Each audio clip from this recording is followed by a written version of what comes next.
أتذكر أني كنت حينها في خضم البلاء ودرك الشقاء.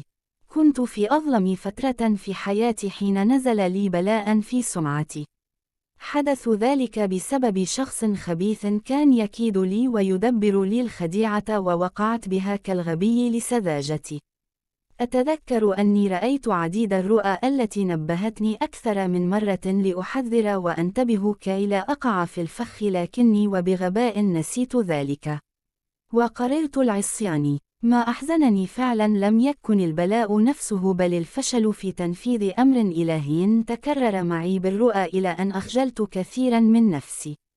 غفرانك ربي. وجاءني اكتئاب بسبب ما حصل لي، وبدأت بالبحث عن حلول لمصيبتي إلى أن وجدت فيديو للشيخ العصيمي يتكلم فيه عن حديث كثرة الصلاة على النبي صلى الله عليه وسلم، وركزت